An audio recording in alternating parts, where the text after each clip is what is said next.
With your vote, we're going to win Pennsylvania, and we're going to defeat Kamala and those radical left, what they're doing to our country. Crazy Nancy Pelosi, what's about her? She has Visa stock, a big position. You know, she started off with nothing. Now she's worth $200 million. How did that happen? So she has Visa stock, and she sells her stock. The day before, it was announced that Visa's under major federal investigation. I don't know. I wonder, do you think she had any insider information? I don't know.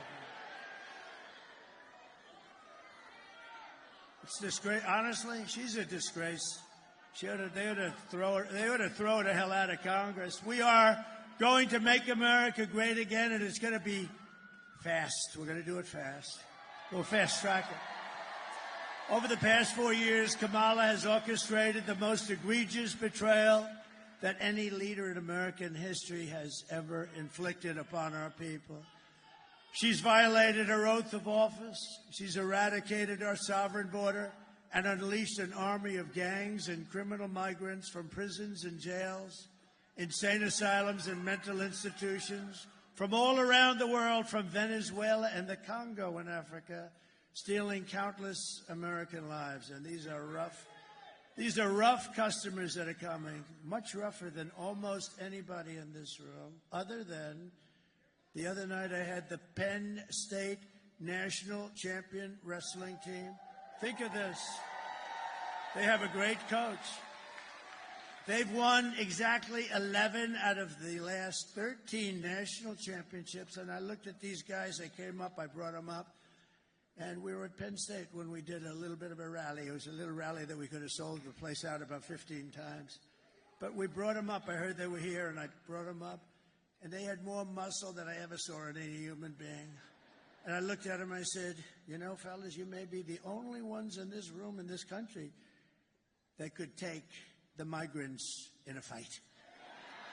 You may be the only ones. Then I said, but they fight dirty. They use knives and guns, and they do, and they are vicious and they're tough. And we're going to get them the hell out. We have to. Our country's being destroyed. Our country is being destroyed. Here today, there's an incredible woman who I got to know, actually, over this tragedy, Patty Morin. It was heartbreaking stories, a tragic warning of what will come to every city in America. It's coming to every city. It's already there. I mean, they don't want to even talk about it, but it's coming. It's only going to get worse. And by the way, 21 million people she allowed in, open borders. We have no idea who they are, and many of them are bad. If she ever won, I hate to even mention the concept, she's incompetent. If she ever won, she would have open borders the following day after the election, and you wouldn't have 21 million people, which is a record in history. You would have 221 million people coming over the next 4 years. And you could forget about your country. You would have no chance. Patty's wonderful daughter, Rachel Morin, was a 37-year-old mom of 5 precious, beautiful children. Rachel lived in Maryland, 1,500 miles from the border. Last year, while Rachel was out on a run, she wanted to always stay in good shape. Right near her home, she was brutally raped and murdered by an illegal alien who was led into the United States by the ridiculous open borders policy of Kamala. The savage who committed this heinous crime first killed another woman in El Salvador before walking across Kamala's open border. Come in and please come in. We'd love to have you into the United States. Isn't that wonderful? He then attacked a 9-year-old girl and her mother in a home invasion in Los Angeles, beating the hell out of both of them before murdering Rachel. Patty is really special. I got to know her. We had lunch together, and she's a very great woman. She's just like, look, there's nothing you can tell somebody when that happens. You can't say, oh, well, time. I don't know. Sometimes time's good. Sometimes it makes it worse. I've had them say it's worse now than it was 10 years ago. But Patty's a fantastic person. I'd love to call her up. She'll say a few words about her beautiful daughter. Please. Patty?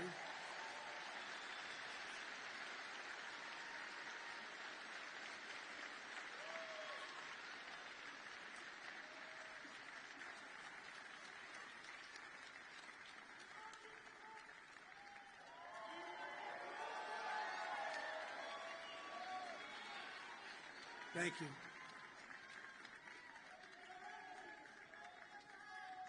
Thank you.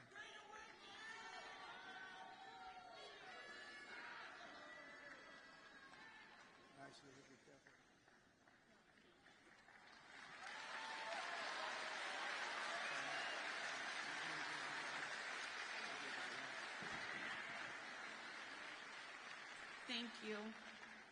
Rachel, if you knew Rachel, everybody in our town knew Rachel. They loved her. She was a tiny little spitfire. She was like 5 feet, 5'2". She loved her children. She was very dedicated to them. She was a small businesswoman. She worked very hard to support her children.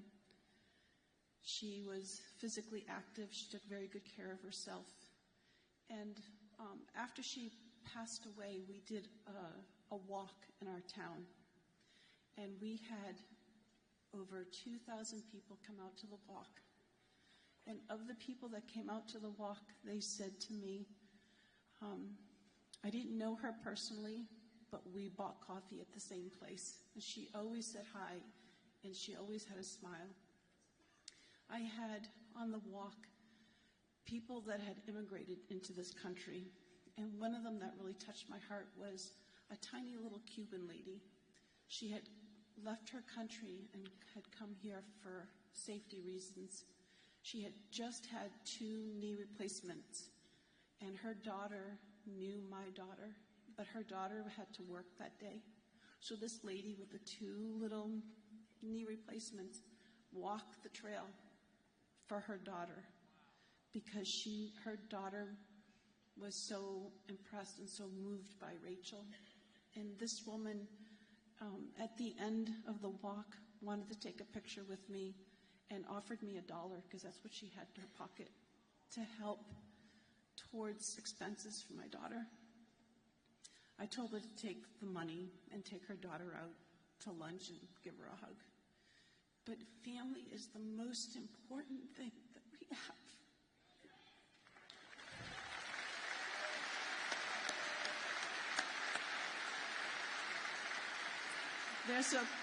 There's a proverb, and the proverb says, when a righteous man reigns, the people rejoice.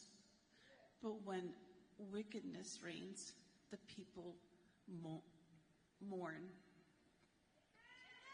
And it's been 4 years of our country mourning because of the hardships that have been inflicted on us that are unnecessary.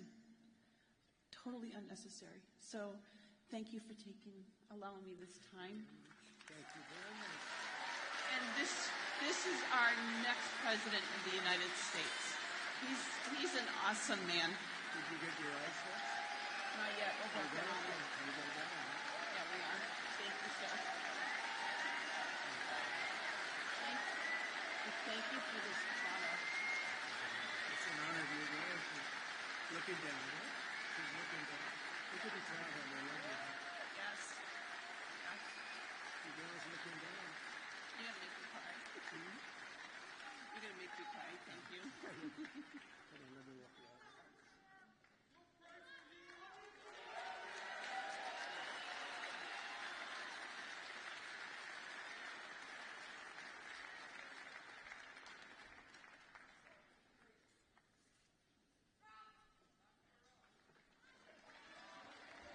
Thank you very much. Thank you, Patty. Great woman, really incredible. How do you do that? I don't know. She did something that's very hard to do. I couldn't do it, I don't think.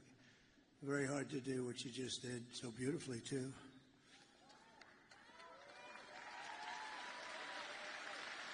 And last night we had a woman from Puerto Rico, Carmen, lost her daughter, Mimi. Same kind of thing. A migrant came in from a country, just brutal.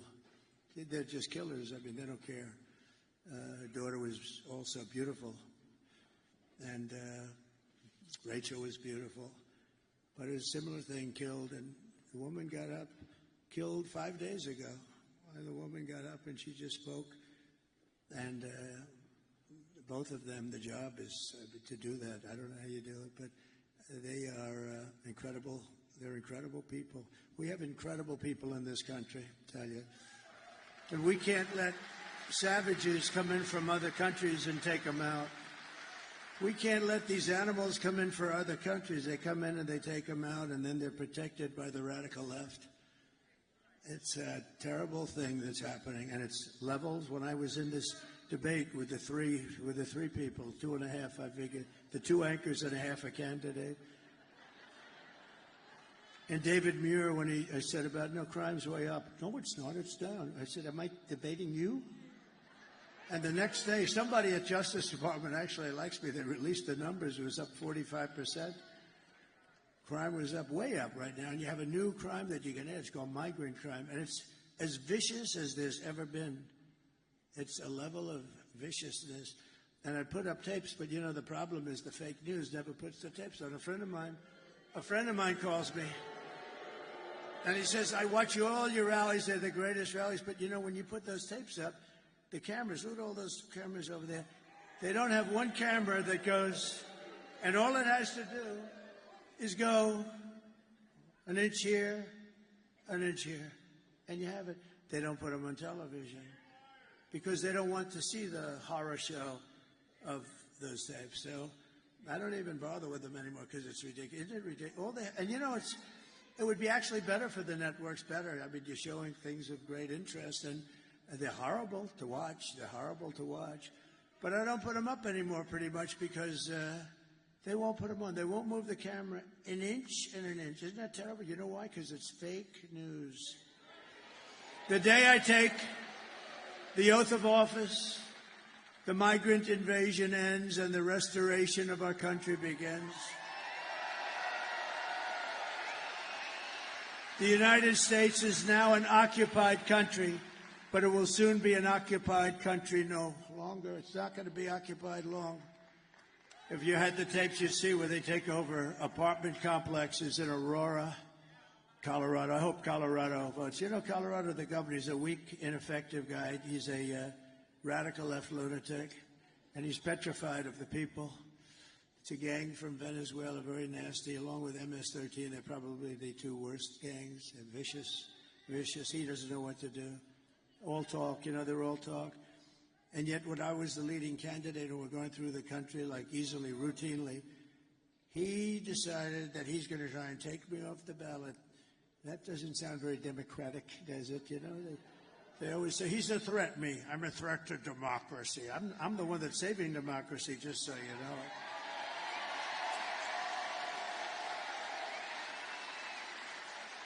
And this weak, ineffective governor got his attorney general to push it, and they tried to take me off the ballot. It went through a whole court system, and the Supreme Court of the United States, and it was very important that they did this. They voted 9-0, including the 3 justices that sometimes would maybe not vote for something like this. I have respect for them. They voted 9-0. You can't do that. You just can't do that. You have to take them out with the ballots. So that was great. It's it. And the people of Colorado at the time, see, time flies and now people forget about it. But at the time they did polls and they were doing, Trump was going to win Colorado, not traditionally a swing state, but they were furious. And the Democrats were actually more angry than the Republicans. It's pretty amazing. November 5th, 2024 will be Liberation Day in America. And on day 1, I will launch the largest deportation program of criminals in American history. We're going to get them out. We have to. Dwight Eisenhower has the record. He was a very moderate kind of a guy. He was a good general. He's a good president, too, better than a lot of people think. He built the interstate system, did a good job, but he hated the concept of people pouring into our country. And he has the record, but we're going to unfortunately beat the record. It's not something I want to do. But this is not sustainable by any country. They're taking over your towns, your schools, your hospitals. Springfield, Ohio, 52,000 people in the town. They dropped 30,000 migrants into the town. And now they can't use their hospitals. They can't use their school systems. I will rescue every city and town that has been invaded and conquered. Can you imagine? I'm up here making a speech talking about towns and cities and big cities. Look, I see New York. I see what happened. And the mayor made some nasty statements about it. You know, the Mayor Adams, he made statements about this is not sustainable. We can't, I mean, you have to help us with this. Hundreds of thousands of people are piling into New York. You have to help us. And I said to my people, he'll be indicted shortly. They indicted him. One of the indictments is he was upgraded in an airliner. Everyone gets upgraded. Anybody who's gotten upgraded, please raise your hand. You will be indicted. No, think of this. I've been upgraded. I used to fly that way. They used to upgrade me all the time. That would mean I have a potential additional investigation because I've been investigated more than Alphonse Capone. Think about it. He killed people at will. If he went out to dinner with this handsome gentleman right here and he didn't like him, he said, "You're looking at me the wrong way. I don't like you." He had no chance of making it out of the dining room. And I got investigated. Think of it. I got investigated more, and I did nothing wrong. And I have to say the Republican Party really stuck up for me. They said, this is ridiculous. Unanimously. And they'll put the vicious and bloodthirsty criminals, we're going to get them. We're going to throw them out of the country, first choice. If they're really crazy vicious, and we have many of them. Don't forget, of the 1,399 that are murderers, many of them committed 2 murders. Of these people, I don't know, I'd almost rather keep them in jail because, you know, if they come back, now we're going to have something about them coming back. It's serious, and we'll tell you about it. But we're going to either put them in jail or we're going to get them, and for the most part, we want to just get them the hell out of our country, right?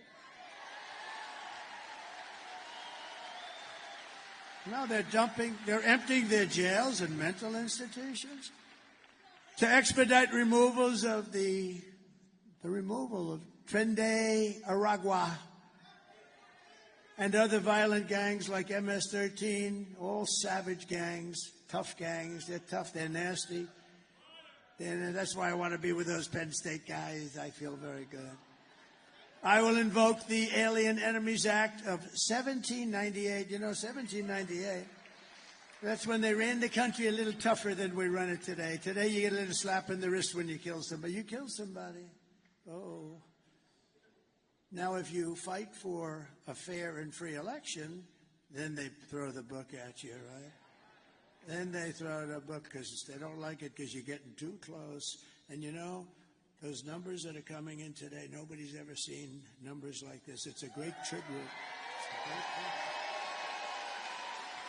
So we're going to invoke the Alien Enemies Act of 1798 to target and dismantle every migrant criminal network operating on American soil. And if they come back into our country, it's an automatic 10 years in jail with no possibility of parole. And I'm hereby calling for the death penalty for any migrant that kills an American citizen or a law enforcement officer.